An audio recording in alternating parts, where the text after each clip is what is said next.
নির্বাচন ঠেকাতে চাওয়া শক্তিকে ক্ষমা করবে না জনগণ, বলছেন আমির খসরু। এদিকে ভারতের দুঃসাহসের কঠোর জবাব দেওয়া হবে, বলেন পাকিস্তানের সেনাপ্রধান। জানাবো দ্রুত নির্বাচনের ব্যবস্থা করার দাবি মির্জা ফখরুলের। আওয়ামী লীগ প্রশ্নে গণ অধিকার পরিষদ বিন্দুমাত্র ছাড় দেবে না, বলছেন নূর।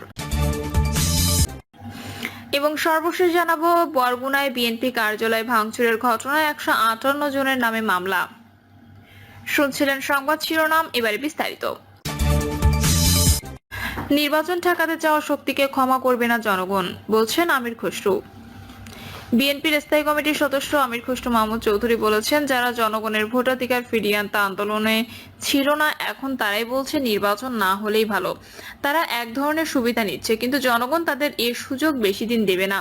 তাদের জনগণ কখনো ক্ষমা করবে না। আমির খসরু মাহমুদ চৌধুরী বলেন, বাংলাদেশের মানুষ নির্বাচন ছাড়া কাউকে ক্ষমতা গ্রহণের বৈধতা দেবে না। যারা নির্বাচন ঠেকাতে চায় তাদের প্রতি দেশের মানুষের বার্তা স্পষ্ট, তাদের জনগণ ক্ষমা করবে না এবং ভবিষ্যৎ বাংলাদেশের মাটিতে তাদের কোনো ইচ্ছা পূরণ হবে না। সম্প্রতি মায়ানমারের রাখাইন রাজ্যের সম্ভাব্য মানবিক করিডোর নিয়ে জাতিসংঘ ও বাংলাদেশ সরকারের কথাবার্তা প্রসঙ্গে আমির খসরু বলেন, যদি দেশে একটি নির্বাচিত সরকার থাকতো তাহলে এমন একটি গুরুত্বপূর্ণ জাতীয় নিরাপত্তা সংশ্লিষ্ট ইস্যুতে সংসদে আলোচনা হতো, জনগণের মতামত বিবেচনা করা হতো। অথচ এখন এমন সিদ্ধান্ত কে নিচ্ছে, কাদের সঙ্গে বসে নিচ্ছে তা জাতি জানে না। তিনি প্রশ্ন তুলে বলেন, জাতিসংঘের একজন প্রতিনিধি বলেছেন, বাংলাদেশ ও মায়ানমারের সম্মতিতে শুধু এই করিডোর সম্ভব, তাও নিরাপত্তা পরিষদের অনুমোদনের শর্তে। আমির খসরু বলেন, বিএনপি একটি দফা রোডম্যাপে শ্রমিকদের ন্যায্য অধিকার, সামাজিক নিরাপত্তা এবং তাদের পরিবারের জন্য দীর্ঘমেয়াদী কল্যাণমূলক পদক্ষেপের প্রতিশ্রুতি রয়েছে। বর্তমানে সরকারের সময় যেভাবে শ্রমিক স্বার্থ উপেক্ষিত হচ্ছে তা মেনে নেওয়া যায় না। তিনি বলেন, দেশে এখন নির্বাচিত সরকার নেই, ফলে শ্রমিকদের ন্যায্য পাওনা, পারিশ্রমিক ও চাকরির নিরাপত্তা নিশ্চিত করার দায়িত্ব কেউ নিচ্ছে না। মালিক ও প্রশাসকের একচেটিয়া অবস্থানে শ্রমিকরা নানাভাবে নিপীড়নের চেষ্টা চালাচ্ছে। তাই সবাইকে এগিয়ে এসে শ্রমিকদের ন্যায্য দাবিতে সহায়তা করতে হবে। ন্যায্য পাওনা আমাদের লড়াইয়ে শ্রমিকদের পাশে আছে বিএনপি। আমির খসরু আরো বলেন, শ্রমিকদের আন্দোলন হতে হবে শান্তিপূর্ণ এবং শৃঙ্খলাপূর্ণ, যাতে বিদেশি বিনিয়োগকারীদের মধ্যে আতঙ্ক না ছড়ায় এবং দেশে বিনিয়োগ পরিবেশ ক্ষতিগ্রস্ত না হয়। কারণ দেশের অর্থনীতি পুনরুদ্ধারের বিদেশি বিনিয়োগ গুরুত্বপূর্ণ ভূমিকা রাখে। তিনি বলেন, শ্রমিকদের অবদান ছাড়া বাংলাদেশের উন্নয়ন ও রাজনীতি কোনোটি সম্ভব নয়। যারা এদেশের শিল্প কারখানার অবকাঠামো, পরিবহন খাতকে সচল রাখেন, তাদের বাদ দিয়ে দেশের কোনো অগ্রগতি সম্ভব না। বিএনপির এই শীর্ষ নেতা বলেন, আমরা গত 16 বছর ধরে লড়াই করছি একটি সুষ্ঠু ও নিরপেক্ষ নির্বাচনের জন্য। গণতন্ত্রের বাহনই হচ্ছে নির্বাচন। নির্বাচন ছাড়া জনগণের ক্ষমতায়ন ও জবাবদিহিমূলক সরকার গঠন সম্ভব নয়। নির্বাচন ছাড়া জনগণের মালিকানা ফেরানো সম্ভব নয়। দ্রুত নির্বাচনের ব্যবস্থা করার দাবি মির্জা ফখরুলের। বিএনপি মহাসচিব মির্জা ফখরুল ইসলাম আলমগীর বলেছেন, আজকে আমরা রাজনৈতিকভাবে একটা অস্বাভাবিক অবস্থায় আছি।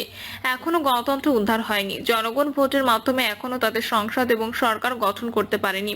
মির্জা ফখরুল বলেন, ডক্টর ইউনূস একজন শ্রদ্ধেয় ব্যক্তি। আমরা বারবার অনুরোধ করেছি প্রয়োজনীয় সংস্কার শেষ করে দ্রুত নির্বাচন দিন। তিনি বলেন, আজকে যে সংস্কারের কথা বলা হচ্ছে এটা প্রথম বিএনপি নিয়ে এসেছে। বিএনপি মহাসচিব বলেন, গণমাধ্যমের স্বাধীনতা শহীদ জিয়াউর রহমান নিয়ে এসেছিলেন। আজকে আমরা অনেক মিডিয়া এখানে দাঁড়িয়ে আছে। জিয়াউর রহমান সংস্কার করে মিডিয়ার স্বাধীনতা দিয়েছিলেন। মির্জা ফখরুল বলেন, সংস্কার আমাদের দাবি, আমাদের সন্তান। সুতরাং কঠিন সময়ে সংস্কারের কথা চিন্তা করে আমাদের চিন্তা। তারেক রহমান 31 দফা দিয়েছিলেন। আজকে সমাবেশ থেকে দাবি করছি, অবিলম্বে যেসব সংস্কারের রাজনৈতিক দলগুলোর একমত হয়েছে তা সামনে নিয়ে আসেন এবং দ্রুত নির্বাচনের ব্যবস্থা করেন। যেগুলো একমত হয়নি তা আগামী সংসদের আলোচনা করে বাস্তবায়ন করা হবে। অন্তর্বর্তী সরকারকে উদ্দেশ্য করে তিনি বলেন, রাজনৈতিক দল এবং জনগণকে অবহেলা করে এমন কোনো চুক্তি করবেন না যা বাংলাদেশের স্বার্থের বিপক্ষে যায়। আওয়ামী লীগ প্রশ্নে গণ অধিকার পরিষদ বিন্দুমাত্র ছাড় দেবে না, বলছেন নূর। ডাকসু সাবেক ভিপি ও গণ অধিকার পরিষদের সভাপতি নুরুল হক নূর বলেছেন, আমরা কোনো স্বার্থের জন্য রাজনীতি করি না, আন্দোলন করি না। তবে একটা বিষয় পরিষ্কার করতে হবে, আওয়ামী লীগ প্রশ্নে গণ অধিকার পরিষদ বিন্দুমাত্র ছাড় দেবে না। নুরুল হক নূর বলেন, আমি ও আমার অপর বন্ধু প্রতিম সংগঠন গণঅভ্যুত্থানের অংশীদার রাজনৈতিক দলসমূহকে বলবো, বন্ধুকার নির্বাচন কবে হবে আমরা কিন্তু জানি না। আমরা রাষ্ট্র সংস্কার চাই। প্রফেসর ইউনূসের প্রতি আমাদের পরিপূর্ণ শ্রদ্ধা, ভালোবাসা আছে, তবে সামগ্রিক পরিস্থিতি আমার কাছে বেশি সুবিধার মনে হচ্ছে না। দেশের স্বাধীনতা, সার্বভৌমত্বের উপর ঝুঁকি তৈরি হয় এমন কোনো সিদ্ধান্ত অন্তর্বর্তীকালীন সরকার কিংবা কোনো সরকারকে নিতে দেওয়া হবে না। রাখাইনদের জন্য করিডোর দেওয়া প্রসঙ্গে তিনি বলেন, কক্সবাজারের ভূমি ব্যবহার করে রাখাইন রাজ্যে তথাকথিত সহায়তা পৌঁছানোর নামে যে মানবিক করিডোরের আলোচনা চলছে, সরকারকে ওইখানে ফুল স্টপ দিতে আহ্বান জানিয়েছেন। আর এক পাও না এগোতে বলবে। অন্তর্বর্তীকালীন সরকারের প্রতি সমর্থন ভালোবাসা আছে, তার মানে এটা নয় যা ইচ্ছে তাই করবেন আর আমরা তা মেনে নেব। আওয়ামী লীগের রাজনীতি নিষেধের দাবি করে নূর বলেন যে আওয়ামী লীগের দুর্বৃত্তরা এত জঘন্য ইতিহাসের বর্বরতম গণহত্যা ঘটালো, এত মানুষকে পঙ্গু করলো, এরপর তাদেরকে নিষিদ্ধের বিষয়ে আমরা কোনো সরকারি সিদ্ধান্ত দেখিনি। আমরা পরিষ্কারভাবে এই সরকারকে বলতে চাই, অবিলম্বে এই গণহত্যাকারী রাজনৈতিক দল আওয়ামী লীগকে নিষিদ্ধ করতে হবে।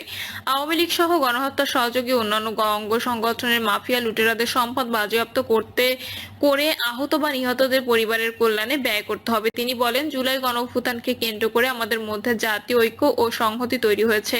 জাতীয় ঐক্য ও সংহতি বিনষ্ট হলে ফ্যাসিবাদ ফিরে আসবে এবং বাংলাদেশ স্বাধীনতা সার্বভৌমত্বের ঝুঁকিতে পড়বে।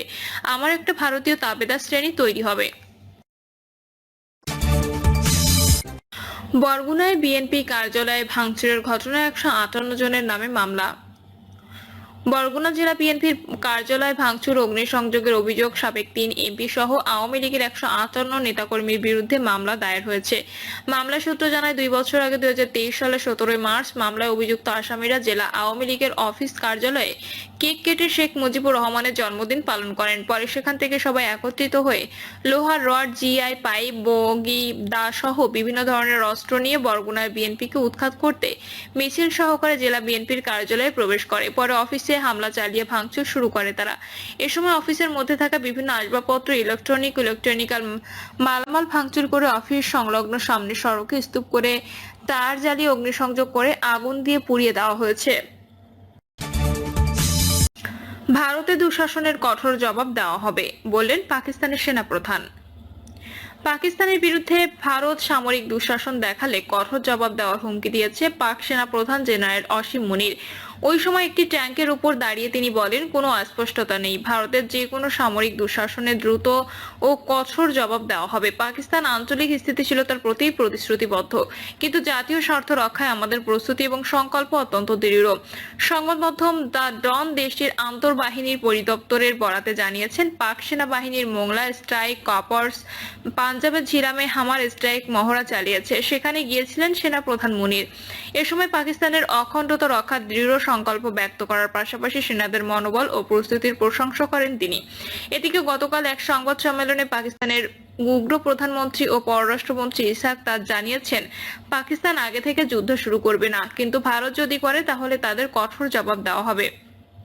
তিনি বলেন, বিশ্ব নেতারা সংযম প্রদর্শনের আহ্বান জানাচ্ছেন। সরকার এবং জাতীয় পক্ষ থেকে আমি স্পষ্ট করেছি, পাকিস্তান প্রথমে কোনো ধরনের উত্তেজনা বৃদ্ধির ব্যবস্থা নেবে না, শুধু যুদ্ধ শুরু করবে না, কিন্তু যদি ভারতীয় পক্ষ থেকে এমন কিছু হয় আমরা অত্যন্ত শক্তির সাথে জবাব দেব। গত 22 এপ্রিল ভারত নিয়ন্ত্রিত জম্মু কাশ্মীরের পেহেলগামে ভয়াবহ বন্দুক হামলা হয়। একই সঙ্গে পাকিস্তানের পরোক্ষভাবে জড়িত আছেন এমন অভিযোগ তুলে নয়াদিল্লি। এরপর পাকিস্তানের সঙ্গে তাদের উত্তেজনা তৈরি হয়। ভারত এ নিয়ে রাজনীতি করছে অভিযোগ করে পাক পররাষ্ট্রমন্ত্রী বলেন, পেহেলগাম নিয়ে ভারত রাজনৈতিক উদ্দেশ্য প্রণোদিত এবং অত্যন্ত উত্তেজনাপূর্ণ যে পরিবেশ তৈরি করেছে, সেটির জন্য এই পুরো অঞ্চলের শান্তি ও স্থিতিশীলতা হুমকির মুখে পড়েছে। প্রিয় দর্শক, এই ছিল এখনকার সর্বশেষ সংবাদ আপডেট। সব সংবাদ পেতে চ্যানেলটি সাবস্ক্রাইব করে বেল আইকনটি ক্লিক করে রাখুন।